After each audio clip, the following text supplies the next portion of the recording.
The French Religious Wars 1562-1598. The First War. On the 1st of March 1562, the Duke François de Guise massacred 100 Protestants attending a service of worship in the town of Oisy. Consequently, the Prince of Condé called upon the Protestants to take actions, so war spread throughout the kingdom. Both sides committed acts of savage violence, and after the Battle of Dreux, where the Duke de Guise came victorious against Condé besieging the city of Orléans, the High Constable of Montmorency and Condé negotiated the Edict of Amboise in 1563. The Second War. However, the Huguenots leaders decided to take up arms once more. In 1567 they tried to subtract King Charles IX by forceful means, yet he escaped.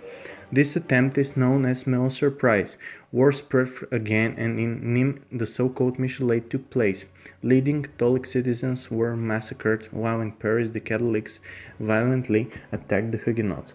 Finally, the Edict of Longjumeau was signed in 1568, resembling the Edict of Amboise. The Third War. The revolt of the so-called Jots, who were subjects of Philip II of Spain in the Netherlands, influenced the French war, and it burst out again. Both sides benefited from the foreign aid, the Huguenots from the Netherlands and England, and the Catholics from Spain and the Pope. The battles in 1569 resulted in two main victories for the Catholics, in Jarnac and Moncontour, yet in 1570 the Huguenots won the Battle of Arnay-le-Duc. The Edict of Saint-Germain was signed in 1570. Mainly influenced by the French king, and it reinstalled freedom of worship in certain places. The Fourth War. 4 days after the wedding of Henry of Navarre and Marguerite of Valois, the king's sister, there was an attempt on the life of Admiral de Coligny, which he narrowly escaped. The Royal Council decided to eliminate Huguenot leaders, as many of them had come to Paris to attend the wedding, but this resulted in the massacre of 4,000 Protestants in Paris and 10,000 in France. Battles raged on in southern and western France, ending with the less favorable for the Huguenots Edict of Boulogne in 1573. The Fifth War. Since the last edict granted freedom of worship to only 3 cities, the Duke of Alençon, the king's young brother, took the lead of the malcontents, who were Protestants and moderate Catholics wanting worship tolerance. The new king, Henry III, crowned in 1575, refused their requests but was forced to deal with them as his troops were far fewer than theirs. Therefore, the Edict of Beaulieu, signed in 1577, was a victory for the malcontents. The Sixth War.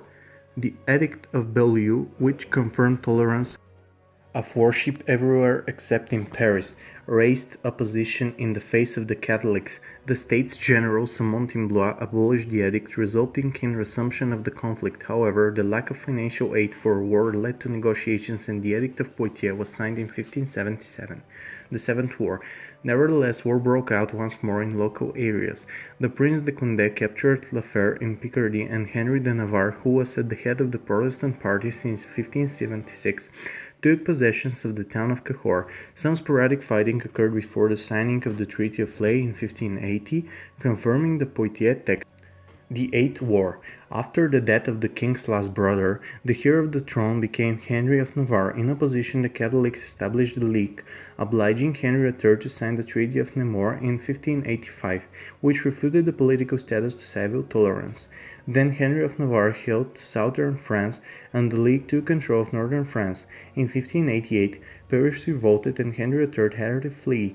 Worried by the power of the Guise clan, he joined forces with Henry de Navarre and headed towards Paris. However, in 1589, Henry III was assassinated, and Henry de Navarre became the king. He managed to besiege the city, which was in the hands of the Leaguers after the Battle of Ivry in 1590. In 1593, he stated his intentions to undergo Catholic religious instruction. Paris opened its doors. He declared war to Spain, who helped the League, but with the Treaty of Vervins in 1598, he obtained their departure from France. Edict of Nantes, April 30, 1598.